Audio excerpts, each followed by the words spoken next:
লা নাখাফু আমলিক ওয়ালা নাখাফু বিএমপি। নাকি এখন আমলিক নেতা আমলিকরে ভয় করি না বিএমপিরে ভয় করব? হ্যাঁ, কাকে ভয় করব? আল্লাহকে ভয় করব। কাকে ভয় করব? ও মুসলমান, দিলের মধ্যে যদি আমার মাওলার ভয় থাকে, আমার মাওলার ভয়ের কারণে আল্লাহ তাআলা আপনার সবকিছু সমাধান করে দেন। তারা বলেন কোরআনের ইলম যেখানে আছে সম্মান সেখানে আছে, কোরআনের ইলম যেখানে আছে সেখানে বরকত আছে, কোরআনের ইলম যেখানে আছে সেখানে ফজিলত আছে, কোরআনের ইলম যেখানে আছে সেখানে আল্লাহ পাকের রহমতের সুকিনান আছে। ও মুসলমান, এই জন্য কোরআনটাকে আমরা মহব্বত করব, কোরআন ওয়ালাদেরকে মহব্বত করব। হাদিসের মধ্যে আসছে যদি আমরা পারি নিজে শিক্ষক হয়ে যায় কোরআনের মুআল্লিমান, আর যদি না পারি আমরা মুতাআল্লিমান ছাত্র হয়ে যাই, আর যদি কোরআনের ছাত্র না হতে পারি আও মুঈনান কোরআন ওয়ালাদেরকে আমরা সহযোগিতা করি। ও মুসলমান, কোরআন ওয়ালাদেরকেও যদি সহযোগিতা না করতে পারে, হাদিসের মধ্যে আসছে মুহিব্বান, অন্যথায় তুমি কোরআন ওয়ালাদেরকে মহব্বত করো। করব না আমরা ইনশাআল্লাহ কোরআন ওয়ালাদেরকে মহব্বত? কোরআন ওয়ালাদেরকে মহব্বত করলে আমাকে মহব্বত করবে কে? আল্লাহ। এটা বিশ্বাস রাখতে হবে। এটা কি রাখতে হবে? বিশ্বাস রাখতে হবে। আমার সামনে অনেক মুরব্বিয়ানি কেরাম বসে আছেন, যাদেরকে সম্মান দিয়েছেন আল্লাহ। কে দিয়েছেন? আল্লাহ। কিন্তু আপনাদের সামনে বসার মতন আমি অযোগ্য লোক একজন, আমার সে যোগ্যতা নাই। ইন্তেজামিয়া কমিটির পক্ষ থেকে হযরত উলামায়ে কেরামের নির্দেশে কিছু আলোচনা করার জন্য বসছি। আল্লাহ পাক রব্বুল আলামিন শক্তি দিলে ইনশাআল্লাহ এই আয়াতের মর্মে হাদিসের মর্মে কিছু কথা বলবো। আমরা প্রত্যেকে ইনশাআল্লাহ আমলে নিতে বসবো তো ইনশাআল্লাহ। আমাদের এখনো প্রধান মেহমান আছেন, আমরা ইনশাআল্লাহ কেউ প্রধান মেহমানের আলোচনা ছাড়া আমরা ইনশাআল্লাহ কেউ যাব না, এটা অঙ্গীকার করতে পারি তো ইনশাআল্লাহ। আল্লাহ পাক রব্বুল আলামিন সকলকেই দ্বীনের মেহনতের জন্য কবুল করুক, সকল বলি আমিন। আমার আগে যিনি বয়ান করেছিলেন হযরতুল আল্লাহ হযরত মাওলানা আরিফ হোসেন সিদ্দিকী, উনি চমৎকার কোরআন ও হাদিস থেকে কোরআনের মর্যাদা নিয়ে আপনাদের সামনে আলোচনা করেছেন। আমি সে কোরআন থেকে একটি আয়াতে কারিমা তেলাওয়াত পাঠ করেছি, ইন্না নাহনু নাযালনা যিকরা ওয়া ইন্না লাহু লাহাফিজুন। প্রত্যেকটা জিনিসের একটা হেফাজতকারী থাকে, থাকে না? কোনো একটা ফ্যাক্টরিতে যখন কোনো একটা জিনিস তৈরি করে, ওই জিনিস তৈরি করার একটা মেয়াদ থাকে, এটার এত বছর মেয়াদ থাকে, এটার এত মাস মেয়াদ থাকে, থাকে কি থাকে না বলেন না? আল্লাহ তাআলা এই কোরআন নাযিল করেছেন, এই কোরআন নাযিল করার পরে এটার কোনো মেয়াদ দেন নাই যে এটা এত বছর চলবে, এত বছর পর আর চলবে না। বরং সে এ কোরআনের উপরে যদি কেউ হামলা করতে যায়, কোরআনের উপরে কেউ যদি আক্রমণ করতে যায়, আল্লাহ তাআলা এর হেফাজতকারী জিম্মাদার নিয়েছেন কে? আল্লাহ। আল্লাহ তাআলা বলেন, ইন্না নাহনু নাযালনা যিকরা ওয়া ইন্না লাহু লাহাফিজুন। আল্লাহ তাআলা বলেন, হে মুসলমান, কোরআন সৃষ্টি করেছি আমি, কোরআন নাযিল করেছি আমি, এ কোরআনের হেফাজত করার দায়িত্ব একমাত্র আমি আল্লাহর। কার? আল্লাহ। কারণ কোরআন নিয়ে অনেক ষড়যন্ত্র চলছে, বর্তমানেও চলতেছে। কোরআন আল্লাহ তাআলা সৃষ্টি করেছেন, নাযিল করেছেন, তো কোরআনের হেফাজতও নিয়েছেন কে? আল্লাহ। এটা আমরা বিশ্বাস করিনি বলেন না? হাদিসের মধ্যে রাসূল কারীম সাল্লাল্লাহু আলাইহি সাল্লাতু ওয়াসসালাম ইরশাদ করেন, ক্বালা রাসূলুল্লাহ সাল্লাল্লাহু আলাইহি ওয়াসাল্লাম, ইন্না লিল্লাহি আহলিনা মিনান নাস। আল্লাহর হাবিব বলেন, হে আমার উম্মতেরা তোমরা শুনিয়া নাও, আল্লাহ রাব্বুল আলামিন জানায়া দেন, ইন্না লিল্লাহি আহলিনা মিনান নাস। আমাদের প্রত্যেকটা মানুষের যেরকম এক একটা পরিবার থাকে, আমাদের মানুষের যেরকম সন্তান থাকে, সন্তান থাকে, আমাদের মানুষের যেরকম স্ত্রী থাকে, পরিবার থাকে, আমরা জানি আল্লাহ তাআলার কোনো পরিবার নাই, আল্লাহ তাআলার কোনো সন্তান নাই, আল্লাহ তাআলার কোনো স্ত্রী নাই। এরে মুসলমান, আল্লাহ তাআলা বলেন তোমাদের মানুষের মধ্যে থেকেও এমন কিছু মানুষ আছে যেটা আমার পরিবারের অন্তর্ভুক্ত। সুবহানাল্লাহ। কার অন্তর্ভুক্ত? আল্লাহ তাআলার দল। আল্লাহ তাআলার কিছু মানুষের মধ্যে থেকে কিছু আল্লাহ তাআলার দল আছে, আল্লাহ তাআলার খাস লোক আছে। আল্লাহ তাআলার কিছু কি আছে? খাস লোক আছে। যেরকম আমাদের দলীয়ভাবে আমাদের কিছু খাস লোক থাকে, থাকে না? ঠিক আল্লাহ তাআলা বান্দাদেরকে সৃষ্টি করার পর এই বান্দাগুলোর মধ্যে থেকে কিছু খাস লোক আল্লাহ তাআলার পরিবারের মতন আল্লাহ তাআলার কিছু খাস লোক আছে। কিন্তু আমরা তো জানি আল্লাহ তাআলার কোনো পরিবার নাই, আল্লাহ তাআলার কোনো সন্তান নাই, আল্লাহ তাআলার কোনো স্ত্রী নাই, আল্লাহ তাআলা নিজে জন্ম হন নাই, নিজে কাউকে জন্ম দেন নাই, এটা আমরা সকলে বিশ্বাস করি। কিন্তু হাদিসের মধ্যে আসছে ইন্না লিল্লাহি আহলিনা মিনান নাস, ও দুনিয়ার মানুষেরা তোমাদের মধ্যে থেকে কিছু লোক এমন আছে যে লোকগুলা আল্লাহ তাআলার পরিবার। সুবহানাল্লাহ। সাহাবায়ে কেরাম প্রশ্ন করলেন, ক্বালা মান হুম ইয়া রাসূলুল্লাহ, ওগো আল্লাহর রাসূল তারা কারা? আল্লাহ তাআলার পরিবারের লোকগুলা কারা? আল্লাহ তাআলার খাস লোকগুলা কারা? আল্লাহর হাবিব বলেন, ক্বালা মান হুম? ক্বালু আহলুল্লাহি ওয়া খাসাতুহু। ক্বালা আহলুল কুরআন হুম আহলুল্লাহি ওয়া খাসাতুহু। যারা আমার কোরআন মুখস্থ করে, যারা আমার কোরআনের সাথে লাগিয়ে থাকে, যারা আমার কোরআনকে হিফজ করে, যারা আমার কোরআনকে সংরক্ষণ করে, আমি আল্লাহ তাআলা তারাই হলো আমি আল্লাহ তাআলার অন্তর্ভুক্ত। সুবহানাল্লাহ। তাহলে কোরআনওয়ালাদেরকে অন্তর্ভুক্ত করছেন কে? আল্লাহ। এই জন্য কোরআনের সম্মান দিয়েছেন কে? আল্লাহ। আল্লাহ তাআলা কোরআনের সম্মান দুনিয়া তো দিয়েছেন, আখিরাতও দিয়েছেন। এরে মুসলমান, আজকে যুলকারনাইন নূরানি হিফজ মাদ্রাসা এই সোনাগাজী অন্তর্ভুক্ত একটা নতুন মাদ্রাসা উদ্ভূত হয়েছে নি? এটা সোনাগাজীর জন্য রহমত। সোনাগাজীর জন্য কি রহমত? আল্লাহ না করুক মাদ্রাসা না হয় যদি এখানে আজকে হলের একটা সিনেমা তৈরি হইতো না। আল্লাহ পাক ওটা না করে একটা কি তৈরি করছেন? মাদ্রাসা তৈরি করছেন। তাহলে এটা একটা মাদ্রাসার জন্য এই এলাকার জন্য রহমত কিনা বলেন না? এই এলাকার জন্য রহমত। ও মুসলমান, মাদ্রাসা যে এলাকা আছে ওই এলাকার জন্য রহমত। মাদ্রাসা যে সমাজ আছে ওই সমাজের জন্য রহমত। মাদ্রাসা যে অঞ্চল আছে অঞ্চলের জন্য রহমত। মাদ্রাসার কোরআনের আওয়াজ যেখানে আছে সেখানের জন্য রহমত। ও মুসলমান, কোরআনের কত দাম, কোরআনের কত দাম। আজকে কোরআনের সম্মান আমরা করতে পারি না, কোরআনের ইজ্জত আমরা দিতে পারি না। বরং সে কোরআন যারা মুখস্থ করে, কোরআন যারা হিফজ করে, তাদেরকেও আমরা ইজ্জত দেওয়ারও চেষ্টা করি না। সমাজে এমন লোক আসেনি বলেন না? আজকে যদি সমাজে কোনো বিয়ে শাদীর অনুষ্ঠান হয়, দাওয়াত পায় এমপি মন্ত্রী চেয়ারম্যানেরা, পায় না? কোরআনে হাফেজরা পায়নি, পায় না। কারণ তাদের মূল্য দুনিয়াতে আমরা দিতে পারি না, কিন্তু তাদের মূল্য দিয়েছেন কে? আল্লাহ। তাদের সম্মান কে দিয়েছেন? আল্লাহ। ও মুসলমান, আমরা যখন কোনো মানুষকে মৃত্যুবরণ করার পর কবর দিই কিনা? কবর দেওয়ার সময় একটা কথা বলিয়া থাকি, মিন্না খলাকনাকুম ওয়া ফিহা নুঈদুকুম ওয়া মিনহা নুখরিজুকুম তারাতান উখরা।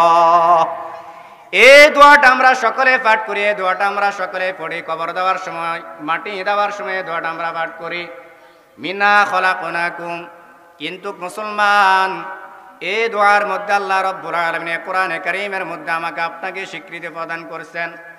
আমরা স্বীকার করতেছি মিনা খলাকনাকুম, ও আল্লাহ আমাকে মাটির থেকে সৃষ্টি করেছেন, আল্লাহ আমি মাটির থেকে সৃষ্টি হয়েছি। ওয়া ফিহা নুঈদুকুম, দ্বিতীয় টুকরা যখন আমরা আবার মাটির মধ্যে দাফন করে আবার মাটির মধ্যে দিই, নিজেকে স্বীকৃতি প্রদান করছি আল্লাহ দুনিয়াতে ফুলের মতন বসবাস করার পর আমরা আবার কবরের অন্ধকার কবরের ভিতরে যেতে হবে। ওয়া মিনহা নুখরিজুকুম তারাতান উখরা, তৃতীয় নম্বর মাটির টুকরাটা যখন আমরা কবরের ভিতরে দাফন করি, এরে মুসলমান নিজেকে আবার এটা স্বীকৃতি দিচ্ছি, আমি আল্লাহ রাব্বুল আলামিনের সামনে হাজিরা দিচ্ছি, আমি এই দুনিয়াতে বসবাস করার পরে আমি অন্ধকার কবরে একসময় চলে যাব। আমি আবার কবর জগৎ থেকে আবার একসময় কবর জগৎ থেকে আল্লাহ রাব্বুল আলামিন আমাকে আবার সৃষ্টি করবেন, আবার উঠাইবেন। ওয়া মিনহা নুখরিজুকুম তারাতান উখরা। এরে মুসলমান, এই দুনিয়ার বাহাদুরগিরি আমার আপনার কতদিন থাকবে? যতদিন নিঃশ্বাস আমার আপনার কাছে থাকবে ততদিন আমার আপনার দুনিয়ার কিছু ক্ষেত্রে বাহাদুরি থাকে। কারো বাহাদুরি টাকার কারণে হয়, কারো বাহাদুরি শক্তির কারণে হয়, কারো বাহাদুরি অর্থর কারণে হয়, কারো বাহাদুরি মুখের জবানের কারণে হয়। ও মুসলমান, এতটুক স্মরণ রাখো, দুনিয়াতে যতদিন আমার নিঃশ্বাস আছে ততদিন আমার বাহাদুরগিরি থাকতে পারে। এ দুনিয়ার থেকে নিঃশ্বাস যাওয়ার পর এক সেকেন্ডের জন্য আমার আর বাহাদুরগিরি থাকে না। থাকেনি বলেন না? কখনো এ ক্ষমতা থাকে না। এই জন্য নিজেকে স্বীকৃতি প্রদান করছি, আল্লাহ দুনিয়াতে কিছুদিনের জন্য তুমি আমাকে পাঠাইছো, আবার দুনিয়ার থেকে বিদায় নিয়ে চলে যাব। আমাকে আবার কবর জগতে আমাকে আবার অন্ধকার কবর থেকে আবার উঠাইবে। এই দোয়া পাঠ করে আমরা মৃত ব্যক্তিকে দাফন করি কিনা বলেন না? কিন্তু এখান থেকে শিক্ষা নিই না, শিক্ষা গ্রহণ করি না। ও মুসলমান, অন্ধকার কবরের জগতে সম্পর্কে তখন আমার কোথায় লাভবান আসবে? কোরআনওয়ালাদেরকে যখন মোহাব্বত করব, কোরআনওয়ালাকে যখন হাফেজওয়ালাদেরকে মোহাব্বত করব, নিজে কোরআন শিখব, অন্যকে কোরআন শিখাইব। আল্লাহর হাবিব হাদিসের মধ্যে ইরশাদ করেন, ক্বালা রাসূলুল্লাহি সাল্লাল্লাহু আলাইহি ওয়াসাল্লাম, খায়রুকুম মান তাআল্লামাল কুরআনা ওয়া আল্লামা। তোমাদের মধ্যে সর্বোত্তম ওই ব্যক্তি যিনি কোরআন শিক্ষা করে, যিনি এবং কোরআন শিক্ষা দেয়, উনি হচ্ছে সর্বোত্তম। এখন আমাদের দেশে আমরা কাদেরকে উত্তম মনে করি? যারা ইউনিভার্সিটি, কলেজ, ভার্সিটিতে লেখাপড়া করে ব্যারিস্টার হয়, যারা ইউনিভার্সিটিতে, কলেজ, ভার্সিটিতে লেখাপড়া করে পুলিশ হয়, এমপি হয়, মন্ত্রী হয়। ও মুসলমান, তোমরা তাকে দুনিয়াতে সম্মান দাও, সেটা কোনো বাধা না, কিন্তু তাদের সম্মান তাদেরকে তোমরা দুনিয়ার ক্ষেত্রে দাও। আমার আল্লাহ রাব্বুল আলামিন বলেন, আমার কোরআন যে ব্যক্তি স্মরণ রাখবে, আমার কোরআনকে যে ব্যক্তি হাফেজ করবে, আমার কোরআন সংরক্ষণ যে ব্যক্তি রাখবে, আমি আল্লাহ রাব্বুল আলামিন তাকে দুনিয়াতেও শান্তি দিব, আখিরাতেও শান্তি দিব। সুবহানাল্লাহ। দুনিয়া তো তাদের সম্মান, সম্মান আছে না? কথা বলেন না। একজন হাফেজ যখন রমজান মাসে তারাবি পড়ায়, ও মুসলমান, আপনাদের বাংলাদেশের মধ্যে 300 থেকে 350 পর্যন্ত এমপি মন্ত্রী থাকে না? এদের কয়টা সন্তান কোরআন হাফেজ আছে? কয়টা সন্তান আলেম আছে? কিন্তু টোকালে 10টা এমপি মন্ত্রীর সন্তান হাফেজ পাওয়া যায় না। কিন্তু দুর্ভাগ্যের বিষয় হলো, সুসংবাদের বিষয় হলো, আমাদের বাংলার জমিনে যতগুলো হাফেজ কোরআনের সন্তানগুলো পাওয়া যায়, যত আলেমের সন্তানগুলো পাওয়া যায়, খোঁজ করিয়া দেখেন, শতকরা 80% সন্তানগুলো হলো গরিবওয়ালার সন্তান, অথবা ভ্যানগাড়িওয়ালার সন্তান, অন্যথায় রিক্সাওয়ালা চালকের সন্তান। ঠিক নি বলেন না? আল্লাহ রাব্বুল আলামিন কোরআন হাফেজের দ্বারা তার মাতা-পিতাকে সম্মান দান করবেন। ওই কোরআন হাফেজের দ্বারা তার নিজের সম্মান ইজ্জত নিতে পাবেন। হাদিসের মধ্যে রাসূল বলেন, মান ক্বারাআল কুরআন ফাস্তাযহারাহু ফাহাল্লা হালালাহু ওয়া হাররামা হারামাহু আদখালাহু আল্লাহুল জান্নাহ ওয়া শাফাআহু ফি আশরাতিন মিন আলি বাইতিহি কুল্লুহুম ক্বাদ ওয়াজাবাত লাহুন নার। আল্লাহ রাব্বুল আল্লাহর হাবিব সাল্লাল্লাহু আলাইহি সাল্লাতু ওয়াসসালাম বলেন, এরে মুসলমান, কোরআন হাফেজের সম্মান আমরা বুঝি না। একজন কোরআন হাফেজের কত দাম, একজন কোরআনের হাফেজের কত ইজ্জত, কত সম্মান। কাল কিয়ামতের ময়দানে, হাশরের ময়দানে রাসূল বলেন, দুই ব্যক্তিকে যখন জাহান্নামের ভিতরে নিক্ষেপ করা হবে, একজনকে জান্নাতে যাওয়ার জন্য বলবে, আর একজনকে জাহান্নামে যাওয়ার জন্য বলবেন। হাদিসের মধ্যে আসছে, এমন এক ব্যক্তিকে জান্নাতে যাওয়ার জন্য যখন তাকে পারমিশন দিয়ে দিবেন, হে বান্দা যাও, তুমি জান্নাতে চলে যাও, আর এক বান্দাকে যখন জাহান্নামে নেওয়ার জন্য নিক্ষেপ করা হবে, ওই বান্দাকে যখন জাহান্নামের সার্টিফিকেট দিয়ে তাকে জাহান্নামের ঘোষণা করে দেওয়া হবে, ওই সন্তান সাথে সাথে জাহান্নামে যাবে না, তার মাতা পিতার কাছে মামলা দায়ের দাঁড় করাইয়া দিবেন। আল্লাহ রাব্বুল আলামিন বলেন, ইন্না আরাদনাল আমানাতা আলাস সামাওয়াতি ওয়াল আরদি ওয়াল জিবাল ফাবাইনা আন ইয়াহমিলনাহা ওয়া আশফাকনা মিনহা ওয়া হামালাহাল ইনসান ইন্নাহু কানা যালুমান জাহুলা। এ মুসলমান, আল্লাহ রাব্বুল আলামিন জানায়া দেন, এ কোরআন এত বড় শক্তিশালী একটা জিনিস, কোরআন এত বড় একটা শক্তিশালী জিনিস। এরে মুসলমান, কোরআনটাকে আমরা এটা সহজ মনে করি, কোরআন এত সহজ না। আল্লাহ রাব্বুল আলামিন এই কোরআনটাকে আসমানকে দেওয়ার জন্য চেয়েছিলেন। ইন্না আরাদনাল আমানাতা আলাস সামাওয়াতি ওয়াল আরদ, আসমানকে দেওয়ার জন্য বলেছিলেন, এ আসমান, আমার এই কোরআনটাকে তুমি সংরক্ষণ করো। আসমান বলল, না গো আল্লাহ, আপনার এই কোরআন আমি সংরক্ষণ করতে পারবো না। পাহাড়কে বলেছিলেন, পাহাড়, তোমাকে তো আমি জমিনের মধ্যে ফেরাক হিসেবে নিযুক্ত করে দিয়েছি, তোমার ভিতরে অনেক শক্তি আছে, তুমি এই কোরআনটাকে একটু গ্রহণ করে নাও, এ কোরআন তুমি একটু বরদাস্ত করে নাও, তুমি একটু গ্রহণ করে নাও। পাহাড়ও অস্বীকার করলো, না, আমি গ্রহণ করতে পারবো না। জমিনকে বলেছিল, হে জমিন, তোমাকে অনেক শক্তিশালী করিয়া তোমাকে দুনিয়াতে সৃষ্টি করে জমিন হিসেবে তৈরি করে দিয়েছি, তোমার ভিতরে অনেক ক্ষমতা আছে, তোমার ভিতরে অনেক শক্তিশালী জিনিস আছে, তুমি এই কোরআনটাকে বরদাস্ত করে কোরআনটাকে তুমি গ্রহণ করিয়া নাও। জমিন অস্বীকার করলো, না, আল্লাহ, আপনার এত বড় কোরআন আমি বরদাস্ত করতে পারবো না। ও মুসলমান, জানার প্রশ্ন হলো, আল্লাহ তাআলা পাহাড়কে কোরআন দিয়েছিল, পাহাড় এ কোরআন গ্রহণ করেন নাই। আসমানকে কোরআন দিয়েছিল, আসমান কোরআন গ্রহণ করেন নাই। জমিনকে দিয়েছিল, জমিনে কোরআন গ্রহণ করেন নাই। প্রশ্ন হলো, সাধারণ মানুষগুলোর মধ্যে যে মানুষগুলোকে আল্লাহ তাআলা দুর্বল হিসেবে সৃষ্টি করেছেন, আল্লাহ তাআলা বলেন ওয়াখুলিকাল ইনসানু দাঈফা ওয়াখুলিকাল ইনসানু দাঈফা। আল্লাহ রাব্বুল আলামিন বলেন আমি মানব জাতিকে দুর্বল হিসেবে তৈরি করে দুনিয়াতে পাঠাইছি। ও মুসলমান, প্রশ্ন হলো এত বড় শক্তিশালী আসমান কোরআন গ্রহণ করতে পারে না শক্তি থাকার সত্ত্বেও, জমিন কোরআনটাকে গ্রহণ করতে পারে না শক্তি থাকার সত্ত্বেও, পাহাড় কোরআনটাকে গ্রহণ করতে পারে না এত শক্তি থাকার সত্ত্বেও, এই দুর্বলওয়ালা মানুষগুলোর ভিতরে আমার আল্লাহ রব্বুল আলামিন কিভাবে কোরআনটাকে এত শক্তিশালী বানিয়ে দিয়েছে, এই মানুষের দিলের ভিতরে কোরআনটাকে হেফজ করার জন্য ক্ষমতা কিভাবে দিয়ে দিল। কিন্তু মানুষ হিসেবে আমরা অনেক দুর্বল। একটা হাতির সামনে আমরা যেতে পারি না, ও মুসলমান একটা বাঘের সামনে আমরা যেতে পারি না, ও মুসলমান একটা শিয়ালের সামনে আমরা যেতে পারি না। আমাদের পাহাড় এত দুর্বল, আমাদের শরীর এত দুর্বল, আমাদের শক্তি এত দুর্বল। কিন্তু প্রশ্ন হলো এত বড় কোরআন শরীফ আল্লাহ তাআলা সাধারণ মানুষগুলোর দিলের মধ্যে কিভাবে জব্দ করে রেখে দিয়েছে। আল্লাহু আকবার, বুঝার বিষয় আসেনি বলেন না? কোরআন কত বড় শক্তিশালী জিনিস এই মানুষগুলোর ভিতর কিভাবে দিয়েছেন। ও মুসলমান, এর একটা উদাহরণ দিচ্ছি।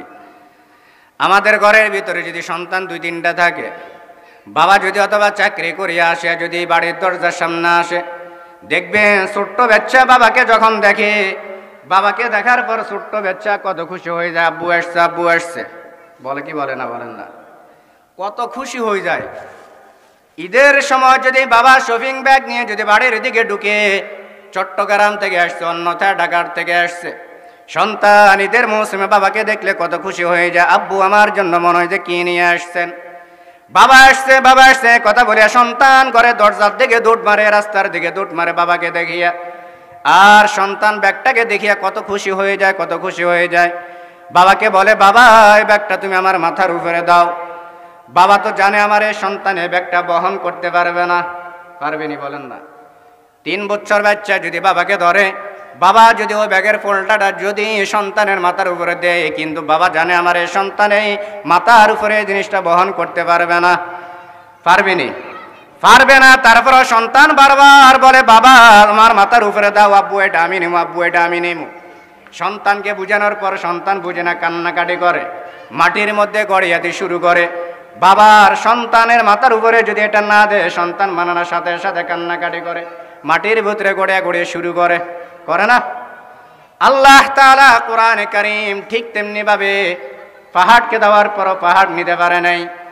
আমাদের মতন সাধারণ মানুষগুলোর মধ্যে আল্লাহ তাআলা কোরআন জব্দ করার হেফজ করার ক্ষমতা দিয়েছেন কি জন্য? আল্লাহ তাআলা বলেন এত বড় শক্তিশালী পাহাড়ও গ্রহণ করতে পারে নাই, সাধারণ মানুষগুলো এটা গ্রহণ করতে পারবো না, আমি আল্লাহ জানি।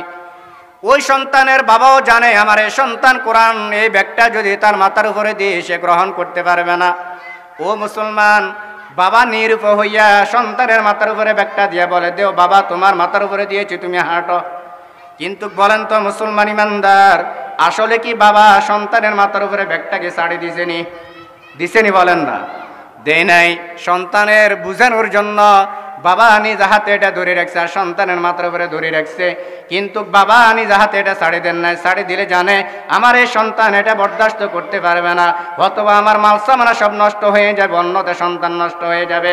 আল্লাহ রব্বুল আলামিন বলেন আমার এই কোরআন পাহাড়কে দিছি নিতে পারে নাই, আসমানকে দিছি নিতে পারে নাই, জমিনকে দিছি নিতে পারে নাই, আমার সাধারণ দুর্বলওয়ালা মানুষগুলোর মধ্যেও আমি আল্লাহ তাআলা আমার কুদরতি হাতে তাদের দিলের মধ্যে ধরিয়ে রাখছি। সুবহানাল্লাহ। তাহলে এই কোরআন ধরার ক্ষমতা কি আমার আপনার আছে? হাদিসের মধ্যে আসছে রাসূল কারীম সাল্লাল্লাহু আলাইহি সাল্লাতু ওয়াসসালাম বলেন মান ইউরিদুল্লাহু বিহি খায়রান ইউফাক্কিহু ফিদ্দীন।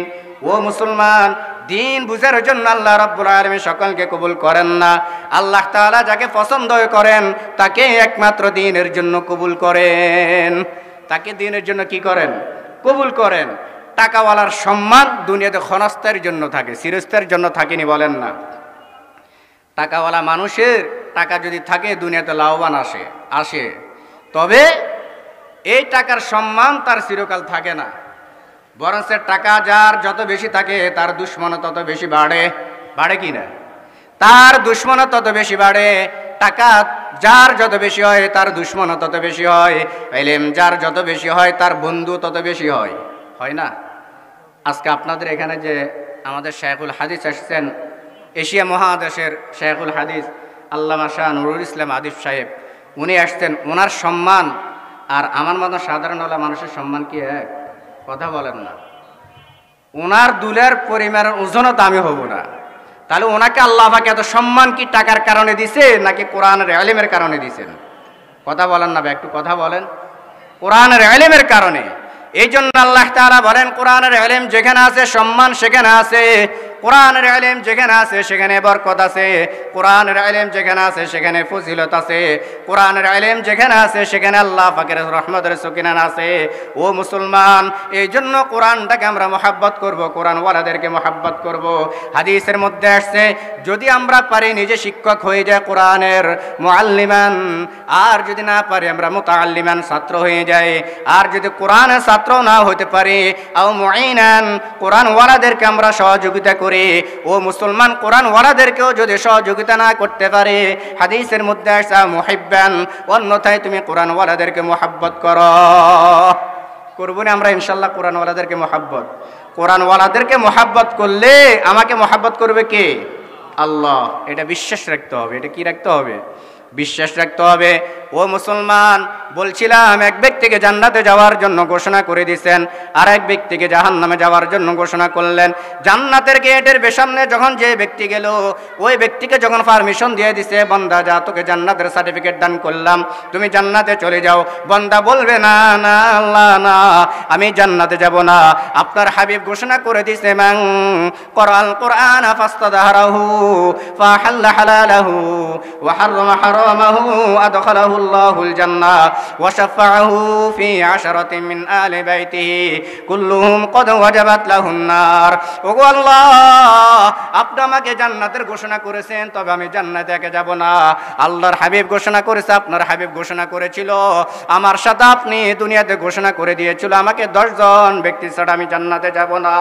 আল্লাহ রাব্বুল আলামিনের হাবিব যখন এটা ঘোষণা করলো, ওই সন্তানের বাবা তখন আল্লাহ তাআলার কাছে মামলা দায়ের করতেছে, ওগো আল্লাহ, আমি যদি জান্নাতে যেতে চাই, এটা তো আপনার পার্সোনাল খাস হিসাবে আপনি আমাকে জান্নাতের সুসংবাদ দান করলেন, আমাকে তো এটা পার্সোনাল হিসাবে আমার সার্টিফিকেট আমাকে দান করলেন। আপনার রাসূলের কথা অনুযায়ী আমাকে 10 জন জাহান্নামী ব্যক্তি আমার আত্মীয় স্বজন ছাড়া, আমি তাদেরকে ছাড়া আমি জান্নাতে প্রবেশ করব না। সুবহানাল্লাহ। তখন আল্লাহ তাআলা ওই ব্যক্তিকে উন্মুক্ত করে দিবে, যাও, তোমার কোন কোন জাহান্নামী 10 জন ব্যক্তি আছে, তুমি তাদেরকে নিয়ে জান্নাতে প্রবেশ করিয়ে নাও। সুবহানাল্লাহ। ও মুসলমান, এই জন্য বলেছিলাম কোরআনের ইলম ধরে রাখার চেষ্টা করব, কোরআন ওয়ালাদেরকে মহাব্বত করব, কোরআনকে মহাব্বত করব, কোরআন নিজে শিখব। ও মুসলমান, কোরআন এখন শিখার সময় নাই, এখনো শিখার সময় আছে। শিখতে পারি না, সন্তানকে কোরআন শিখাই, সন্তানকে কোরআনের বাহক বানাই, নিজেও পারলে কোরআনের বাহক হই, আর নিজে না পারলেও সন্তানদেরকে কোরআনের বাহক বানাবো ইনশাল্লাহ। নিজের যদি সন্তান না থাকে, নাতি যারা আছে, নাতনি যারা আছে, তাদেরকে কোরআনের বাহক বানাইবো। আপনার সন্তানকে ইঞ্জিনিয়ার বানান, ব্যারিস্টার বানান, যা কিছু আপনি দুনিয়ার লাইনে বানান, কোনো বাধা নাই। আপনার শিশু বাচ্চাটাকে সর্বপ্রথম আপনি কোরআনের শিক্ষা দান করেন, আপনার ওই সন্তানটা কোরআনের ব্যারিস্টার হবে, আপনার ওই সন্তানটা কোরআনের ইঞ্জিনিয়ার হবে, আপনার ওই সন্তানটা কোরআনের প্রেসিডেন্ট হবে, আপনার ওই সন্তানটা কোরআনের এমপি হবে, আপনার ওই সন্তানটা কোরআনের মন্ত্রী হবে। এ কথা বিশ্বাস রাখো মুসলমান। কোরআনের সন্তানওয়ালা যদি এমপি হয়, ওই এমপি কোনোদিন ঘুষ খাবে না। কোরআনের সন্তান যদি মন্ত্রী হয়, ওই মন্ত্রী কোনোদিন ঘুষ খাবে না। কোরআনের সন্তান যদি চেয়ারম্যান হয়, ওই চেয়ারম্যান কোনোদিন ঘুষ খাবে না। কোরআনের সন্তান যদি মেম্বার হয়, ওই কোরআনওয়ালা মেম্বার কোনোদিন ঘুষ খাবে না। আজকে আমাদের সমাজের সঠিক বিচারণ একমাত্র কোরআন থেকে বঞ্চিত থাকার কারণে, কোরআন থেকে দূরে সরে থাকার কারণে আজকে আমাদের দেশে সঠিক বিচার না আসেনি, বলেন না? টাকাওয়ালারা টাকা নিয়ে ঘুমাইতে আছে, আর কোরআনওয়ালারা কোরআনের ইজ্জত নিয়ে তারা বসবাস করতেছেন। ও মুসলমান, টাকার ভিতরে শান্তি নাই, ইলমের ভিতরে যে শান্তি। টাকার ভিতরে ইজ্জত নাই, ইলমের ভিতরে যে ইজ্জত। টাকার ভিতরে সম্মান নাই, যে ইলমের ভিতরে সম্মান। কোটি টাকার মালিকে দেখো বাবা হয় না দূর, গরিবে ঘুমায় আরাম করে মনটা বাহাদুর। ও মুসলমান, আজকে সোনাগাজে কত ভাই রিক্সা চালকওয়ালা আছে, তাদের সন্তানগুলো মাদ্রাসা আছে। দেখবে রাত্রে বেলা রিক্সা চালাইয়া তারা তাদের ঘরে যাইয়া স্ত্রীদের সাথে কত আনন্দ ফুর্তি করতেছে। পান্তা ভাত দিয়া, কাঁচা মরিচ দিয়া, ফ্যাস দিয়া ভাত খাইয়া কত আনন্দ সহকারে নাক টানে ঘুমাইতে আছে। ঘুমায় কিনা বলেন না? কিন্তু আজকে কত পয়সাওয়ালা টাকাওয়ালার মালিক লোক আছে, তাদের দিনের বেলা রাত্রের বেলা ঘুম নাই। কখন তাদেরকে শত্রু আক্রমণ করবে, কখন তাদের ঘুষের হিসাবটা সে সঠিক কোথায় কিভাবে দিতে হবে, কোথায় তার টাকার সঞ্চয় কিভাবে করছে, এটার টেনশন তার মাথার ভিতরে থাকে কিনা বলেন না? এই জন্য বলেন কোটি টাকার মালিকে দেখো অভাব হয় না দূর, কিন্তু টাকাওয়ালার যত টাকা থাকে দেখবেন তার কোনো অভাব দূর হয় না। সে বলে আমার আরো দরকার, আরো দরকার, আরো দরকার। কিন্তু একজন গরিব ওয়ালার কাছে যে পরিমাণ আছে, ওই গরিব ওয়ালা ওই টাকা সঞ্চয় করিয়ে এটার উপরে সন্তুষ্ট থাকে, ঠিক নেই? কোটি টাকার মালিকে দেখো অভাব হয় না দূর, গরিবে ঘুমায় আরাম করে মনটা বাহাদুর। ফেরাউনের লাশটা দেখো মিশর জাদু করে, খায় না মাছি পোকা মাকড় সবাই ঘৃণা করে।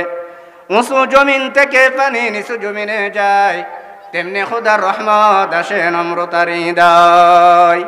বুক বিলাসের বাড়ি গাড়ি পরে রবে সব, বুক বিলাসের বাড়ি গাড়ি পরে রবে সব। থাকতে সময় স্মরণ করো আল্লাহ আমার রব, থাকতে সবাই স্মরণ করো আল্লাহ আমাদের রব। আমাদের রবকে, ও মুসলমান এক আঙ্গুল উচ্চ করে বলি আমাদের রবকে। আল্লাহ, আল্লাহ ছাড়া আমাদের কোনো রব নাই, আল্লাহ ছাড়া আমাদের কোনো এলাহ নাই, আল্লাহ ছাড়া আমাদের কোনো মাহবুদ নেই। এই জন্য সর্বাবস্থা স্বীকার করতে হবে আমাদের রব কয়জন। আল্লাহু রাব্বুনা মুহাম্মদ নাবিয়ুনা নাহনু মুতিউহুমা নাহনু কুল্লুন হিজবুল্লাহ লা নাখাফু ইল্লাল্লাহ ওয়াতাসিম বিহাবলিল্লাহ মুজাহিদ ফি দীনিল্লাহ আল জিহাদ সাবিলুনা, আল জিহাদ সাবিলুনা। আরে নুকিমু ফি দীনিল্লাহ লা ইলাহা ইল্লাল্লাহ, নুকিমু ফি দীনিল্লাহ লা ইলাহা ইল্লাল্লাহ। লাইসাল মুলকু লিজ-জালিম ওয়ালাল মুলকু লিল খাইন, লা নাখাফু আমেরিকা ওয়ালা নাখাফু রাশিয়া। ঠিক নি বলেন না? আমেরিকাকে আমরা ভয় করি, রাশিয়ার কি আমরা ভয় করিনি বলেন না? ভয় করব কাকে? লা নাখাফু ইন্ডিয়া ওয়ালা নাখাফু রাশিয়া, লা নাখাফু ইসরাইল ওয়ালা নাখাফু ইন্ডিয়া, লা নাখাফু আমলিক ওয়ালা নাখাফু বিএমপি। নাকি এখন আমলিক নেই, আমলিককে ভয় করি না, বিএমপিরে ভয় করব? হ্যাঁ, কাকে ভয় করব? আল্লাহকে ভয় করব। কাকে ভয় করব? ও মুসলমান, দিলের মধ্যে যদি আমার মাওলার ভয় থাকে, আমার মাওলার ভয়ের কারণে আল্লাহ তাআলা আপনার সব কিছু সমাধান করে দিবেন। আল্লাহ তাআলা বলেন ওয়া মাইয়াত্তাকিল্লাহ ইয়াজআল লাহু মাখরাজা। এর বান্দা, তোমার রিজিকের অভাব পড়ছে, তুমি মেম্বারের কাছে দৌড়িও না। তোমার রিজিকের অভাব তুমি চেয়ারম্যানের কাছে দৌড়িও না। তোমার রিজিকের অভাব তুমি এমপির কাছে দৌড়িও না। তোমার রিজিকের অভাব তুমি নেতার কাছে দৌড়িও না। তোমার রিজিকের অভাব তুমি তোমার নেত্রীর কাছে দৌড়িও না। আমার আল্লাহর ওয়াদা অনুযায়ী তুমি কাজ করো। আমার আল্লাহ রাব্বুল আলামিন বলেন ওয়া মাইয়াত্তাকিল্লাহ ইয়াজআল লাহু মাখরাজা ওয়া ইয়ারযুকুহু মিন হাইসু লা ইয়াহতাসিব। আল্লাহ রাব্বুল আলামিন বলেন, বান্দারে তুমি সবসময় আমাকে ভয় করো, সবসময় তুমি আমাকে ভয় করো, আমাকে স্মরণ করো। আমি আল্লাহ রাব্বুল আলামিন তোমার জন্য রিজিকের ব্যবস্থা করে দেব। বান্দা, রিজিক কোথা থেকে আসবে তুমি বান্দা কল্পনাও করতে পারবা না। সুবহানাল্লাহ। রিজিকের জন্য কার কাছে ভয় করব আমরা? কার কাছে চাইবো? আল্লাহ তাআলার কাছে চাইবো, নাকি আমাদেরকে আমাদের খোদা অন্য মালিকে খাওয়ায়? কে খাবা আমাদেরকে? আল্লাহ খাবা। আল্লাহ ছাড়া আমাদেরকে কেউ খাওয়ায়?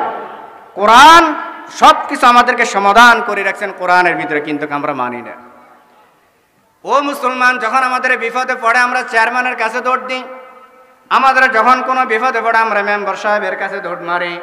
দুনিয়ার ক্ষেত্রে যখন আমাদের কোনো মুসিবতের মধ্যে আমরা পড়ে যাই, আমরা চেয়ারম্যান মেম্বারের কাছে দৌড় দিই সাল্লির বিচারের জন্য। যাই কিনা বলেন না? কিন্তু আল্লাহ তাআলা বলেন, বান্দারে তুমি যখন আমাকে স্মরণ করবে, ফাযকুরুনি আযকুরুকুম ওয়াশকুরুলি ওয়ালা তাকফুরুন। এর বান্দা, তুমি মেম্বারকে স্মরণ করার আগে আমি মাওলাকে স্মরণ করো। এর বান্দা, তুমি চেয়ারম্যানকে স্মরণ করার আগে আমি মাওলাকে স্মরণ করো। তুমি মেম্বার চেয়ারম্যানের দ্বারা যে সমাধান পাইবে না, আমি আল্লাহ তাআলার কাছে 2 রাকাত নামাজ পড়ে তুমি আমার কাছে সমাধান চাও। আমি আল্লাহ তাআলা তোমার নামাজের মাধ্যমে, দোয়ার মাধ্যমে সব কিছু সমাধান করে দিতে পারি আমি আল্লাহ। সাহাবায়ে কেরামের ঘটনা, সাহাবায়ে কেরামের ক্ষেত্রে যদি সাহাবায়ে কেরামের একটা জুতার লেস প্রয়োজন হইতো, কি প্রয়োজন হইতো? জুতার লেস যদি প্রয়োজন হতো, সাহাবায়ে কেরাম আল্লাহ তাআলার কাছে চাইতেন। আল্লাহ তাআলা যে কোনো মাধ্যমক সাহাবায়ে কেরামের ওই জুতার লেশটা যেভাবে টাকার মাধ্যমে যেভাবে জুতার লেশটা সমাধান করার ব্যবস্থা করে দিতেন। সাহাবায়ে কেরামের মধ্যে ঈমানের তাকওয়া ছিল, সাহাবায়ে কেরামের মধ্যে ঈমান মজবুত ছিল। ও মুসলমান, সে সাহাবায়ে কেরামের মতন ঈমান যদি আমরা মজবুত করতে পারি, আমরা যদি ঈমান তৈরি করতে পারি সাহাবায়ে কেরামের মতন, তাহলে ওই সাহাবায়ে কেরাম যেরকম ঈমান নিয়ে জিন্দেগি জীবন যাপন করে ফেলেছে, ওই সাহাবায়ে কেরামের ঈমান যদি আমার আপনার দিলের মধ্যে বসাতে পারি, আল্লাহ রাব্বুল আলামিন ওই ঈমানের মাধ্যমে আমারও দুনিয়ার সবকিছু সমাধান করে দিবেন। কোরআন সবকিছু সমাধানের মূল। কোরআন সবকিছু কি? সব সমস্যার সমাধান দিতে পারে আল কোরআন। দিতে পারে কে? স্লোগান দিতে পারবো তো ইনশাল্লাহ। সব সমস্যার সমাধান দিতে পারে আল কোরআন। বলেন, সব সমস্যার সমাধান দিতে পারে আল কোরআন। নাকি মেম্বার সাহেব দিব, চেয়ারম্যান সাহেব দিব, এলাকার মাতব্বরে দিব? কে দিব? ও বান্দা, দুনিয়াতে যেখানে মুসিবতে পড়ো তুমি কোরআন খোলো, কোথায় সমাধান আছে? একজন কোরআনের মাধ্যমে তোমাকে সমাধান করে দিবে। এই জন্য মুসলমান ইমানদার, কোরআন এমন একটা জিনিস, কোরআনের ভিতরে আমার সবকিছু সমাধান। সমাধান চাও যদি জীবনে মরণে, ফিরে যাও খুঁজে নাও চোখ রাখো কোরআনে। সমাধান সমাধান চাও যদি জীবনে মরণে, ফিরে যাও খুঁজে নাও চোখ রাখো কোরআনে। তবে পাবে সুখ শান্তির ঠিকানা, তবে পাবে সুখ শান্তির ঠিকানা, যদি মেনে নাও তুমি মনে প্রাণে সমাধান। সমাধান চাও যদি জীবনে মরণে, ফিরে যাও খুঁজে নাও চোখ রাখো কোরআনে। সমাধান এতে চির অম্লান চির মুক্তির ডাক, এ যে মহাবাণী খুদার কালামে পাক। এতে চির অম্লান চির মুক্তির ডাক, এ যে মহাবাণী খুদার কালামে পাক। এই দুনিয়ায় আর সেই দুনিয়া, এই দুনিয়ায় আর সেই দুনিয়া, মুক্তি পাবে তুমি দু জাহানে। সমাধান ও সমাধান সমাধান চাও যদি জীবনে মরণে, ফিরে যাও খুঁজে নাও চোখ রাখো কোরআনে। সমাধান এ বাণী সকলের নয় শুধু মুমিনের, এ বাণী সকলের নয় শুধু মুমিনের, যারাই চলবে মেনে ফল পাবে কোরআনের। ঠিক নি? ঘরে বলো কিংবা রাষ্ট্রে বলো, ঘরে বলো কিংবা রাষ্ট্রে বলো, অশান্তি দূর করে শান্তি আনে। সমাধান সমাধান চাও যদি জীবনে মরণে, ফিরে যাও খুঁজে নাও চোখ রাখো কোরআনে। সমাধান এজন্য সব সমস্যার সমাধান দিতে পারে আল কোরআন। ও মুসলমান, কোরআনওয়ালাদেরকে ইজ্জত করো, নিজের সন্তানকে হাফেজ বানাও, নিজের একটা সন্তানকে আলেম বানাও, নিজের একটা সন্তানকে হাফেজ বানাও। এ হাফেজ কোরআন আমাকে জান্নাতে নিবে, আমার এ হাফেজ আলেম আমাকে জান্নাতে নিবে। যেখানে আলেম আছে, যেখানে হাফেজ আছে, যেখানে কোরআন আছে, ওখানে ইজ্জত আছে, সম্মান আছে। ও মুসলমান, কোরআনের কত দাম, কোরআনের কত দাম একটু শুনুন। আজকে যে আমি যে চেয়ারের মধ্যে বসছি, এই চেয়ারের দামটা কমসে কম 20,000 টাকা আছে, কথার কথা 15,000 টাকা আছে। আপনাদের ঘরের ভিতরে একটা খাটের দাম থাকে 40,000 থেকে 50,000 টাকা। কারো ঘরের মধ্যে একটা খাটের মূল্য আছে 30,000 টাকা। ও মুসলমান, কথাগুলো একটু লক্ষ্য করুন। আমার আলোচনার শেষের দিকে বুঝার জন্য বলতেছে কোরআনের কত সম্মান, নিজের ইজ্জত কত।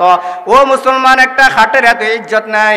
বাজার থেকে যদি একটা রেহাল কিনে আনি, ওই রেহালটা এমন কোন দামি গাছের না, ওই রেহালটা এমন কোন ভালো গাছের কাঠ না। সাধারণ গাছের একটা রেহাল যদি আমরা 130 টাকা দিয়ে 25 টাকা দিয়ে কিনে আনি, ও রেহালটার যত দাম হয়, আমার ঘরের খাটেরও এত দাম হয় না। হয়নি বলেন না? কারণ আমার ঘরের খাটের মধ্যে আমি নিজেও পা লাগাই, আমার সন্তানরাও খাটের মধ্যে পা লাগে। কখন আমার খাটটাকে আমি চুম্মু করি না, কখন আমি এই চেয়ারের মধ্যে বসছি, এই চেয়ারের সাথে যদি আমার পা লাগে, এই চেয়ারটাকে কখন আমি চুম্মু করি না। ও মুসলমান, কোরআনের এত সম্মান, কোরআনের এত ইজ্জত। আমার আল্লাহ রাব্বুল আলামিন বলে, কোরআন যে জিনিসের সাথে লাগবে, আমি আল্লাহ কোরআনের উসিলে ওই জিনিসটাকে আমি ইজ্জতের পাত্র বানাইয়া দিমু। সুবহানাল্লাহ। কারণ ওই রেহালটা যদি কারো পায়ের সাথে লাগে, রেহালটাকে আমরা একটু চুম্মু খাই বুকের সাথে লাগাই আনি, নি কিনা বলেন না? কোরআন শরীফ যদি আমাদের পায়ের সাথে আল্লাহ না করুক লেগে যায়, কোরআন শরীফটা যদি হাত থেকে পড়ে যায়, আমরা কোরআন শরীফটাকে কত চুম্বন খাই, কত বুকের সাথে লাগাইয়া, বরং আমাদের মা বোনরাও যদি কোরআনের সাথে কোনো বেয়াদবি করে ফেলায়, আমাদের সন্তানরাও যদি কোরআনের সাথে কোনো বেয়াদবি করে ফেলায়, আমরা মহিলারা এমনও কাজ করি, মসজিদে আমরা টাকা দিয়েও কোরআন থেকে বাঁচার জন্য, কোরআন থেকে বেয়াদবি হয়ে গেছে বাঁচার জন্য মসজিদে আমরা টাকা লাতি ব্যয় করি কিনা বলেন না? মসজিদে অনেক মহিলারা টাকাও দিয়ে দেয় যে আমার সন্তান পায়ের সাথে কোরআন লাগিয়ে গেছে, অন্যতে কোরআনটা পড়ে গেছে, মসজিদে 10টা টাকা দিয়ে আল্লাহ যেন মাফ করে দে, কি করে না? কিন্তু আমি যে খাটের মধ্যে ঘুমাই, এই খাটের কি এত সম্মান আছে? কথা বলেন না, আসেনি? নাই এত ইজ্জত, নাই এত সম্মান, নাই এত সম্মান নাই। ও মুসলমান, যে কোরআন হাফেজের সিনার মধ্যে লাগবে, যে কোরআন মানুষের সিনার মধ্যে লাগবে, ওই মানুষটাও আল্লাহ রাব্বুল আলামিন তার দামি বানায় নিয়েছেন একমাত্র কোরআনের মাধ্যমে। কিসের মাধ্যমে? মুহাম্মাদুন আশরাফুল আরবি ওয়াল আজামি, মুহাম্মাদুন খায়রু মান ইয়ামশি আলা কদামি, নিহিদু জাহামে মিসালে মুহাম্মাদ, জামালে খুদা হে কামালে মুহাম্মাদ। ও মুসলমান, মুহাম্মদ এমন একটা নাম, মুহাম্মদ এমন একটা নাম, মুহাম্মাদের সম্মান বেড়েছে একমাত্র কোরআনের কারণে। মুহাম্মাদের সম্মান দিয়েছেন আমার আল্লাহ। মুহাম্মাদের নাম যেখানে আছে সেখানে সম্মান, মুহাম্মদ যেখানে যাইতো ওখানে আল্লাহ তাআলা মুহাম্মাদের ইজ্জত সম্মান কোরআনের কারণে বাড়াইয়া দিতেন। ওয়ারাফা'না লাকা যিকরাক, আমার আল্লাহ রাব্বুল আলামিন বলেন মুহাম্মাদের সম্মান স্বয়ং আমি আল্লাহ তার বৃদ্ধি করিয়া দিয়েছি। সুবহানাল্লাহ। এই জন্য মুসলমান ইমানদার কোরআনওয়ালাদেরকে সম্মান করব, নিজে কোরআন শিখব, অন্যকে কোরআন শিখাইব। ও মুসলমান, একজন কোরআনওয়ালার কত দাম, কোরআনওয়ালার কত দাম। দেওয়ান মাদ্রাসা শাইখুল হাদিস ইয়াকুব নানুতুবি রাহমাতুল্লাহি আলাইহি কিতাবের মধ্যে লেখছেন, খুতুবাতে জুলফিকারের মধ্যে আল্লামা নকশবন্দি রাহমাতুল্লাহি আলাইহি লেখেন, একজন তালেব ইলমদের কত দাম মুসলমান বুঝার জন্য বলতেছি, কথাগুলো একটু লক্ষ্য করুন, খেয়াল করুন, একজন তালেব ইলমদের কত দাম। আমরা তো সাধারণতভাবে দেখি একটা শিশু বাচ্চা মাদ্রাসায় যাচ্ছে, কোরআনটাকে বুকের সাথে লাগায় যাচ্ছে, সন্তানের কোনো দাম নাই। আমাদের সন্তান দুষ্টামি করতে করতে মাদ্রাসার দিকে যাচ্ছে, এই সন্তানের আমরা বুঝি কোনো দাম নাই, বরঞ্চ আমরা এই সন্তানের কত নালিশ হুজুরদের কাছে দিই। কিন্তু ওই সন্তানের কত দাম, ওই সন্তানের কত দাম, ওই তালেব ইলমদের কত দাম। ইয়াকুব নানুতুবি রাহমাতুল্লাহি আলাইহি, দেওবন্দের শাইখুল হাদিস ইয়াকুব নানুতুবি রাহমাতুল্লাহি আলাইহি একদিন ছাত্রদেরকে খোলা ময়দানের মধ্যে ক্লাস করাইতেছেন, কিতাবের দরজ দিতেছেন। হঠাৎ করে আসমান থেকে বৃষ্টি আসছে। বৃষ্টি আসার পরে সমস্ত ছাত্ররা ক্লাসের মধ্যে ঢুকে গেছে, নিজ নিজ ক্লাসে চলে গেছে। কাসেম ইয়াকুব নানুতুবি রাহমাতুল্লাহি আলাইহি সমস্ত ছাত্রদের জুতাগুলাকে এক তার নিজের চাদরের মধ্যে পেঁচাইয়া ইয়াকুব নানুতুবি তার মাথার মধ্যে নিয়ে ক্লাসের মধ্যে প্রবেশ করলেন। অন্যান্য উস্তাদরা হুজুররা দেখে বলতেছে, হযরত আপনার দ্বারা কি এটা শোভা হয়? আপনার মাথার উপরে দেখতেছি জুতার গাঁটটা আপনি মাথার উপরে নিয়েছেন। হযরত এটা তো আপনার দ্বারা শোভা হয় না। ইয়াকুব নানুতুবি রাহমাতুল্লাহি আলাইহি বলেন, তোমরা তো জানো না আমি এটা কার জুতা নিয়েছি, কার জুতা নিয়েছি তোমরা এটা জানো না। তোমরা এটা মনে করতেছ আমি এই ছাত্রদের জুতাগুলো আমার মাথার মধ্যে নিয়েছি। আমি ছাত্রদের জুতা মাথার মধ্যে নিই নাই, আমি জান্নাতের আল্লাহ তাআলার পরিবারের সন্তানের জুতা মাথার মধ্যে নিয়েছি, যাদের জুতার নিচে আল্লাহ তাআলার রহমতের ফেরেশতাদের নূরের পাখা বিছাইয়া দেয়। সুবহানাল্লাহ। আর আমরা মাদ্রাসার বাচ্চাদেরকে দেখলে তিরস্কারগিরি করি না, কথা বলেন না, আরো কত বিচার দিন নালিশ দিন, বাচ্চারা দুষ্টামি করে, কিন্তু তাদের পায়ের নিচে জান্নাতের ফেরেশতারা, আল্লাহ তাআলার ফেরেশতারা জান্নাতের নূরের পর্দা বিছাইয়া দেন। সুবহানাল্লাহ। কত দাম, কত দাম। ও মুসলমান, এই জন্য বলতেছি কোরআনওয়ালাদেরকে ইজ্জত করো, কোরআনটাকে মহব্বত করো, কোরআনটাকে সম্মান করো। নিজে যদি পারে কোরআন শিখি, নিজে পারি নাই, সময় নাই, সময় আর নাই। একটা সন্তানকে হাফেজ কোরআন বানাও, একটা সন্তানকে মাদ্রাসায় দাও। এই সন্তান তোমাকে কামিয়াবি দান করবে না, এই সন্তান তোমার আখিরাতে আসবে, দুনিয়াতে আসবে। এরে মুসলমান, বলেছিলাম মিনহা খলাকনাকুম ওয়া ফিহা নুঈদুকুম ওয়া মিনহা নুখরিজুকুম তারাতান নুখরা। আমরা সকলে কবরের যাত্রী, এই কবরে আমরা সকলেই যেতে হবে, এতে কোনো সন্দেহ আসেনি, বলেন না আসেনি? আমি কিছুদিন আগে ফেসবুকে মিডিয়াতে দেখছিলাম, আপনাদের এই সোনাগাজী অঞ্চলের সাবেক মনে একজন চেয়ারম্যান জনাব গিয়াসউদ্দিন মরহুম, এখন মরহুম হয়ে গেছে। এক সময় তার কত বড় ক্ষমতা ছিল, কত বড় ইজ্জত ছিল, এখন মরহুম হয়ে গেছে। মানুষ এখন তাকে আর চিনবে না, তার পরিচয় নিবে না, তার নাম আর নিবে না। এরে মুসলমান, এটা বলার উদ্দেশ্য হলো আমার আপনাদেরকে বুঝাইতেছি, এই দুনিয়াতে আমরা কিছুদিনের জন্য আসছি, আবার কিছুদিন পর আমরা আবার দুনিয়াতে চলে যাইব। আল্লাহ রাব্বুল আলামিন আমাকে আপনাকে দুনিয়াতে পাঠানোর একটা উদ্দেশ্য আছে। ও মুসলমান, বুঝার জন্য বলতেছি, আমাদের ঘরের মধ্যে যদি দুই একটা সন্তান থাকে, সন্তানটা একটু ঝোলাবাতি খেলে কিনা বলেন না? নারিকেলের মালা দিয়ে এটাকে পাতিল বানায়, অথবা কোনো গাছের পাতা দিয়ে এটাকে একটা পাতিল বানায়, কেঁচার মাটি দিয়ে চাউল বানানা আপনারা খেলেন না মনে? এই ঝোলাবাতি খেলার পরে বাচ্চারা যখন আবার খেলাধুলা শেষ, আসল ক্ষুদা যখন লেগে যায়, কিন্তু তার আগে তারা এটাকে একটু চাউল বানাইছে, এটাকে একটু পোলাও বানাইছে, এটাকে তরকারি বানাইছে, কিন্তু কিছুক্ষণ অড় করিয়া সব খেয়ে ফেলছে। একজনে সালাম খায়, একজনে তরকারি খায়, একজনে পোলাও খায়। সবগুলা খাওয়ার পরে আসল যখন নিজের পেটের খিদে লাগছে, তখন সমস্ত খেলনা গুড়াকে ভাঙচুর করিয়া আসল কম বস্তানে মায়ের কোলের দিকে দৌড় মারে, ঘরের দিকে দৌড় মারা। আমার আসল খানা খাইতে হবে, এগুলো আমার নকল খানা, আসল খানা না। এরে মুসলমান, আমার আল্লাহ রব্বুল আলামিন যখন আমাকে আপনাকে দুনিয়াতে পাঠাইছেন, এই দুনিয়াটা হলো একটা পুতুল খেলার মতন ঝোলাবাতি খেলতেছি। এই দুনিয়ার খেলা যেদিন শেষ হয়ে যাবে, আসল খানার জন্য হাসরের ময়দানের দিকে আমরা চলে যেতে হবে। সেই দিনের জন্য আমরা চিন্তা করতে হবে। এই জন্য আল্লাহ তাআলা বলেন, মিন্না খলাকনাকুম ওয়া ফিহা নুঈদুকুম ওয়া মিনহা নুখরিজুকুম তারাতান উখরা। আল্লাহ রাব্বুল আলামিন জানায় দেন, রে মুসলমান, তুমি যখন একটা মানুষকে কবরের মধ্যে রাখো, ওই কবরের মধ্যে রাখার সময় নিজেকে সম্বোধন করতেছি, আল্লাহ তুমি আমাকে মাটির থেকে সৃষ্টি করেছ, আমার ভিতরে কোনো অহংকারী নাই, আমার ভিতরে কোনো তাকাব্বুরি নাই, আমার ভিতরে কোনো বড়ত্বগিরি কিছুই না রে আল্লাহ। আমি নিজেকে স্বীকৃতি প্রদান করছি, আল্লাহ তুমি আমাকে মাটির থেকে সৃষ্টি করেছ, তুমি আমাকে মাটির থেকে সৃষ্টি করেছ। মিন্না খলাকনাকুম ওয়া ফিহা নুঈদুকুম। দ্বিতীয় টুকরাটা যখন আমরা আবার মাটির মধ্যে দাফন করি, আমি নিজেকে স্বীকৃতি প্রদান করতেছি, আমি আবার মাটির ভিতরে আসবো। এ দুনিয়ার যত বাহাদুরগিরি আমি করি, আমি মাটির ভিতরে আসবো। দুনিয়াতে যত চেয়ারম্যানগিরি করি, আমি আবার মাটির ভিতরে আসবো। দুনিয়াতে যত মেম্বারগিরি করি, আমি আবার মাটির ভিতরে আসবো। এরে মুসলমান, দুনিয়াতে যত এমপি মন্ত্রী যা কিছু করি, আমি আবার মাটির ভিতরে আসবো। আমরা সকলে এক বাক্যে এটা স্বীকৃতি প্রদান করি কিনা বলেন না? করিনি? সকলেই আমরা এটা স্বীকৃতি প্রদান করি, ফিহা নুঈদুকুম। এই কথা বলার পরে আমি আবার আল্লাহ তাআলাকে স্বীকৃতি প্রদান করতেছি, ওগো আল্লাহ, মাটিতে যাওয়ার পরে আমাকে মাটি খেয়ে ফেলবে না। ওগো আল্লাহ, মাটিতে যাওয়ার পরে আমাকে ফোকে খেয়ে ফেলবে না। ওগো আল্লাহ, মাটিতে যাওয়ার পরে আমার কোনো নিঃশ্বাস শেষ হয়ে যাবে না। ওগো আল্লাহ, এটা আমি স্বীকৃতি প্রদান করছি। ওয়া মিনহা নুখরিজুকুম তারাতান উখরা। আল্লাহ গো, এই মাটির থেকে তুমি আবার আমাকে দুনিয়া আবার সৃষ্টি করবা। আবার আমরা সৃষ্টি হব কিনা বলেন না? তাহলে যদি এটা স্বীকৃতি প্রদান করার পরে মুসলমান নিজের ভিতরে তাকাব্বুরি অহংকারগিরি আসার কোনো প্রশ্নই আসে না। আমি মনে করতে হবে আমি সবার চেয়ে ছোট, আমি মনে করতে হবে আমি সবার চেয়ে ছোট, আমি মনে করতে হবে আমি সবার চেয়ে দুর্বল, আমি মনে করতে হবে আমি সবার চেয়ে দুর্বল। এই কথা যে ব্যক্তি দিলে ভাববে, এই কথাগুলা যে ব্যক্তি দিলে অন্তর্গত নিবে, ওই মানুষের দ্বারাই কোনো মানুষ দুনিয়া তার কষ্ট পাবে না। আজকে আমার আপনার দ্বারা মানুষ কষ্ট পায় কি কারণে? নিজের ভিতরে অহংকারগিরি, তাকাব্বরগিরি, বড়ত্বগিরি থাকার কারণে। আমি যদি কোনো একটা মানুষকে কোনো কথা বলতে যাই, ও মুসলমান, যদি আমি নিজেকে মনে করি আমি তার চেয়ে ছোট, তাহলে কিছু বলার আর আসেনি বলেন না? কোনো কথা বলার আসবো?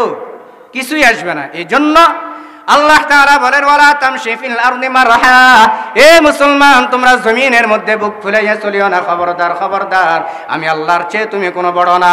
নমরুদ তোমার চেয়ে অনেক বড় ছিল, কারুন তোমার চেয়ে অনেক বড় ছিল, ফেরাউন তোমার চেয়ে অনেক বড় ছিল। ফেরাউন নিজেকে খোদা দাবি মনে করছে, নমরুদ নিজেকে খোদা দাবি মনে করছে। কোনো খোদা দাবি করে আজ পর্যন্ত আমার সামনে কেউ টিকতে পারে নাই। এ মুসলমান, খবরদার, খবরদার, ওয়ালা তামশি ফিল আরদি মারহা। জমিনের ভিতরে কখনো আমরা বুক ফুলাইয়া চলবো না, জমিনের ভিতরে কখনো আমরা অহংকার গিরে চলবো না, জমিনের ভিতরে কখনো বড়ত্ব গিরে চলবো না। আমি মনে করতে হবে আমি তার চেয়ে ছোট, আমি তার চেয়ে ছোট, আমি তার চেয়ে ছোট।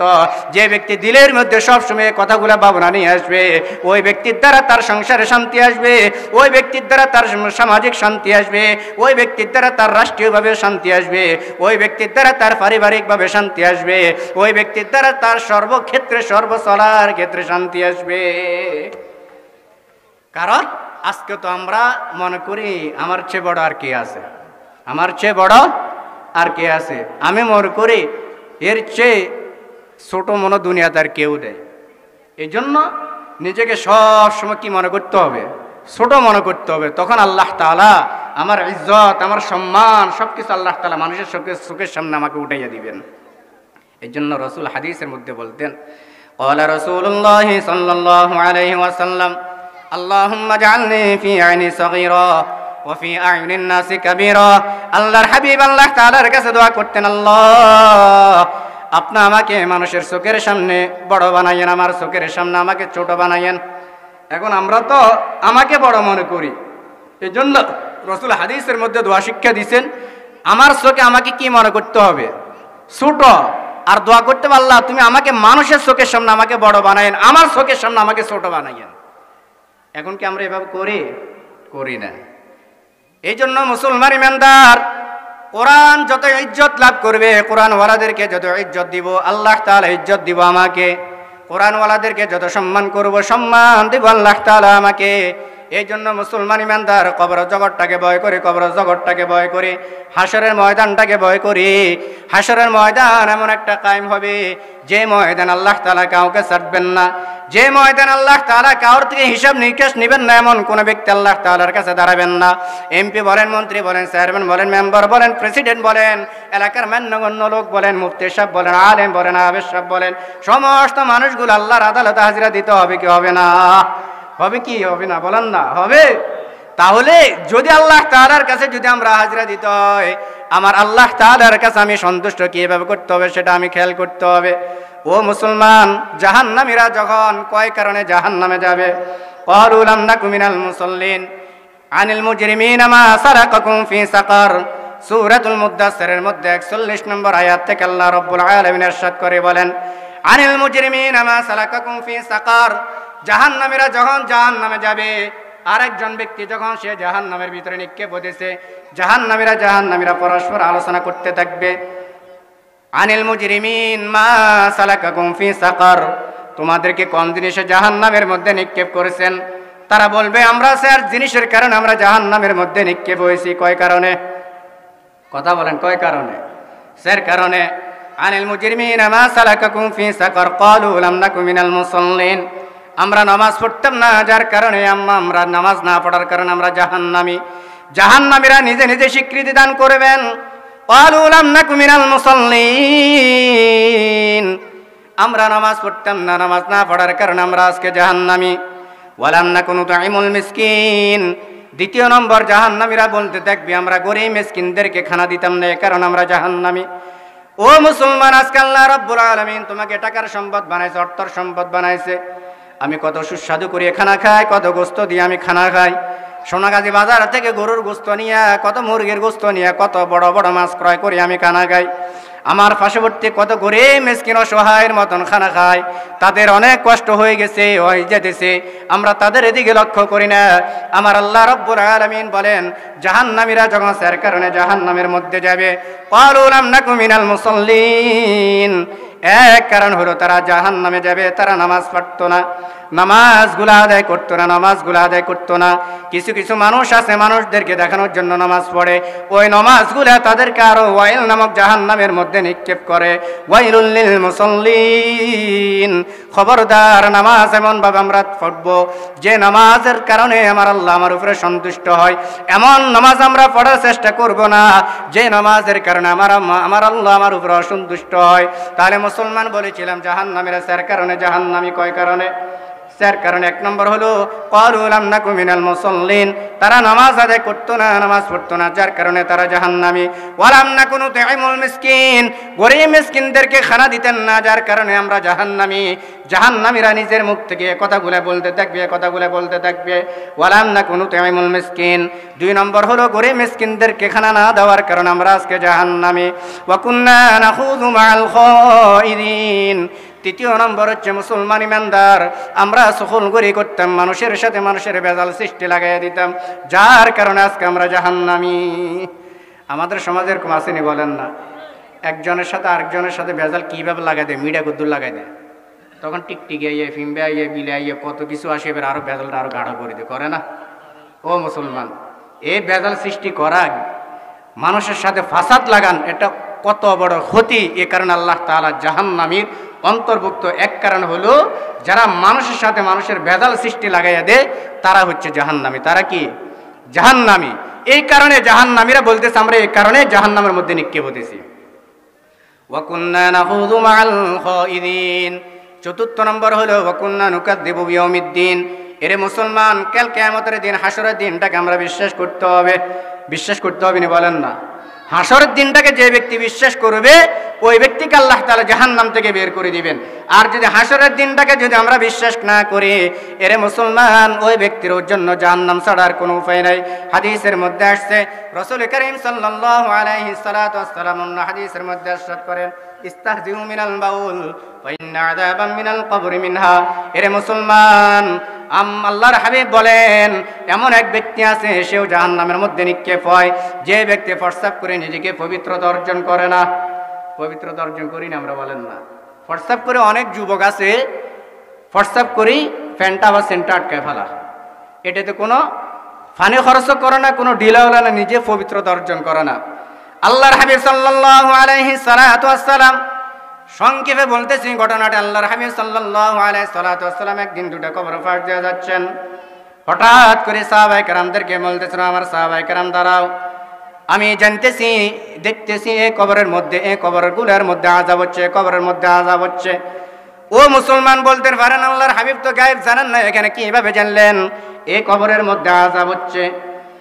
কবি বলেন, মুহাম্মদ হারগিজ না গুফতা তা না গুফতা জিব্রাইল, জিব্রাইল হারগিজ না গুফতা তা না গুফতা রব জলিল। মুহাম্মদ বলেন জিব্রাইলের হুকুম ছাড়া আমি কোনো কথা বলতে পারি না, জিব্রাইলের কথা ছাড়া আমি কোনো কথা নিয়ে চলতে পারি না।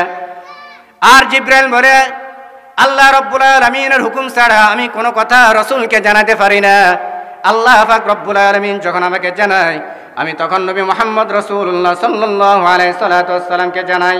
আর রাসূল যেগুলা জানে আমার থেকে সেগুলা তার উম্মতদেরকে, সাহাবায়ে কেরামদেরকে জানাইয়া দেন। ও মুসলমান, মুহাম্মদ হারগিজ না গুফতা তা না গুফতা জিব্রাইল, জিব্রাইল হারগিজ না গুফতা তা না গুফতা রব জলিল। তার মানে এটাই প্রমাণ হয় কবরের ভিতরে যখন আযাব হচ্ছে রাসূল এটাকে আজ জানেন না। জিবরিল আমিন আলাইহিস সালাতু ওয়াসসালাম রাসূলকে জানাইছেন, রাসূল সাহাবায়ে কেরামদেরকে সম্বোধন করে বলতেছেন এই কবরের মধ্যে আযাব হচ্ছে।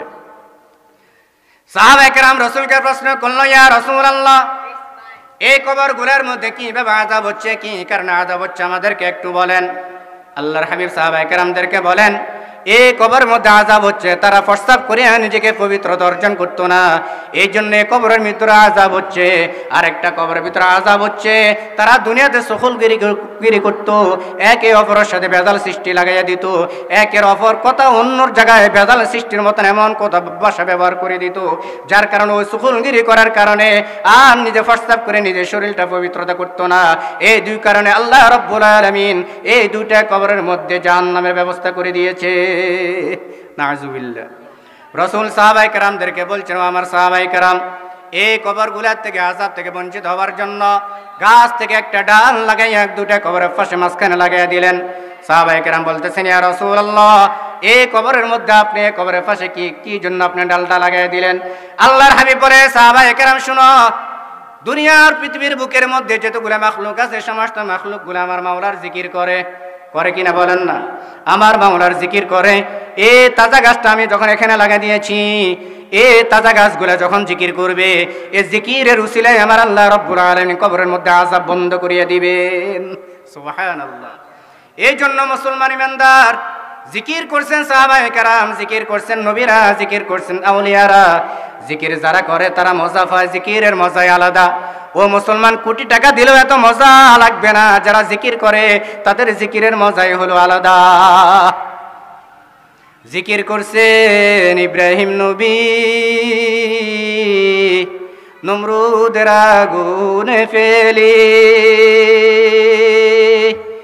আগুন হইল ফুল বাগিচা, আগুন হইল ফুল বাগিচা, নবীর ফসল জ্বলে না।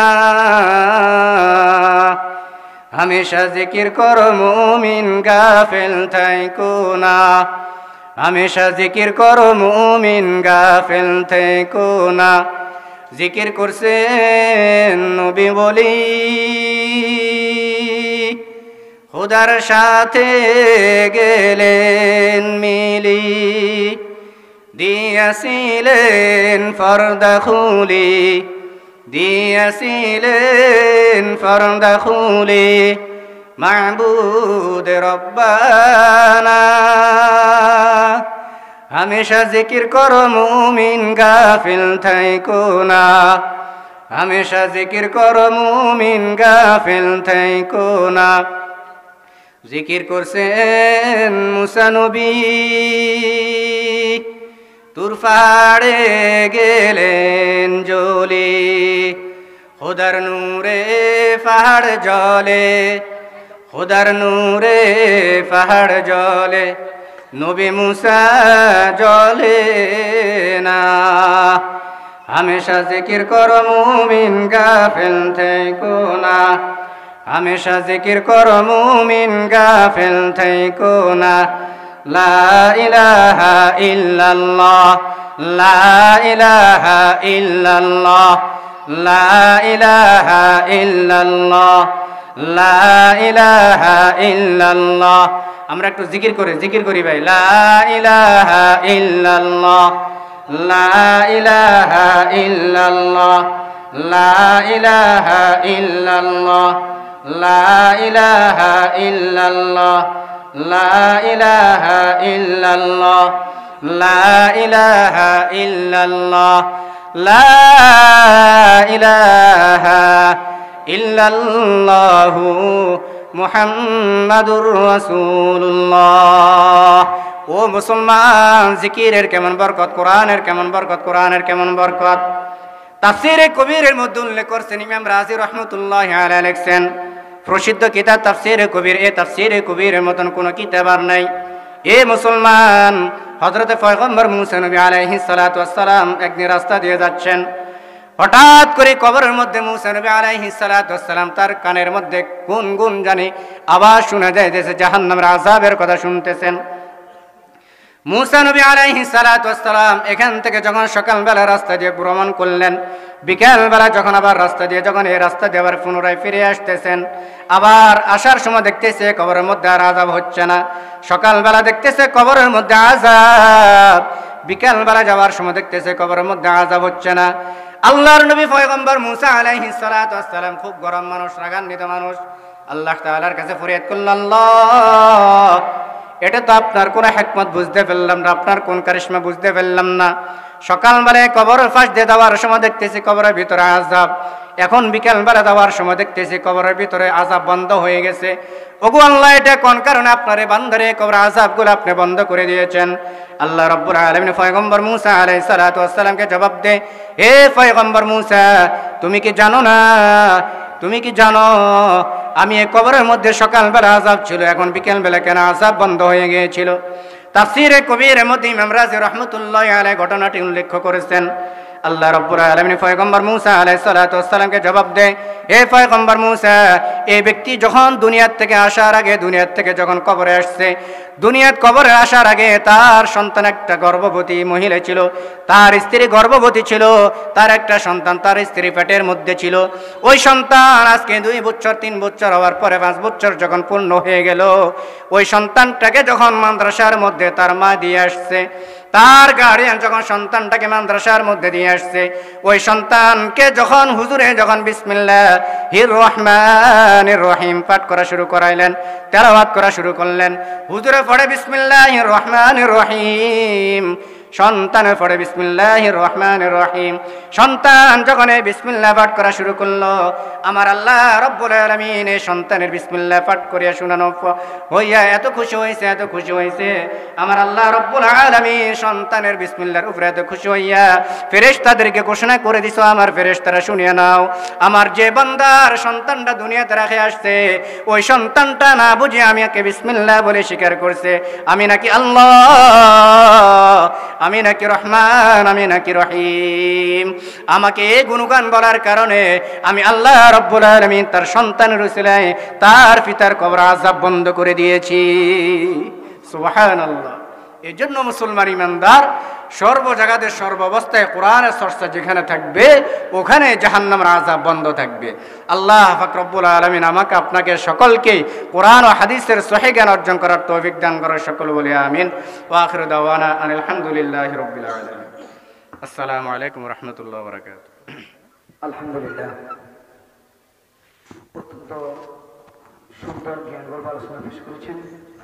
আল্লাহ পাক আমাদের সকলকে সকল কথাগুলো গুরুত্ব দিয়ে আমাকে একটা দান করুন। বিশেষ করে আজকের মাহফিল সফল করতে গিয়ে আপনাদের যে কষ্ট